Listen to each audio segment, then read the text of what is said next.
ಬೆಳಗಿನ ಶುಭೋದಯ. ಇವತ್ತು ನಾನು ನಿಮಗೆ ವರ್ಣಮಾಲೆ ಹೇಗೆ ಬರೆಯೋದಂತೇಳಿ ಹೇಳಿಕೊಡ್ತೇನೆ. ತುಂಬ ಜನ ಅಕ್ಷರಗಳನ್ನು ತಪ್ಪಾಗಿ ಬರೆಯುತ್ತಾರೆ. ಅರ್ಥ ಆಯ್ತಾ? ಸರಿಯಾಗಿ ಬರೆಯೋದನ್ನು ಕಲಿಯಿರಿ. ಅದೇ ಇದು ಕನ್ನಡ. ನಾವು ಶಿಕ್ಷಕಿಯಾಗಿ ಏನಾಗುತ್ತೆ, ತುಂಬ ಕಷ್ಟಪಟ್ಟು ನಾವು ಅವ್ರದ್ದು ಪರೀಕ್ಷೆ ಪಠ್ಯವನ್ನು ಪರಿಶೀಲಿಸಬೇಕಾಗುತ್ತದೆ. ನೋಡಿ ಇಲ್ಲಿ ಹೇಗೆ ಅಂತೇಳಿ: ಅ, ಆ, ಈ, ಊ, ಊ, ರು, ಎ,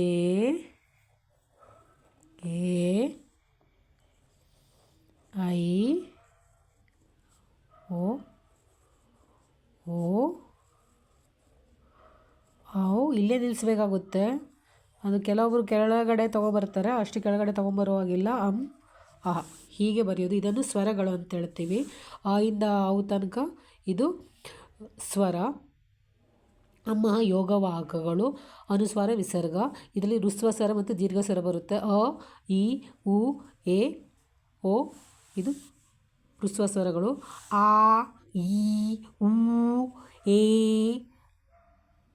ಓ ಇದು ಬರೋದು ದೀರ್ಘ ಸ್ವರದಲ್ಲಿ.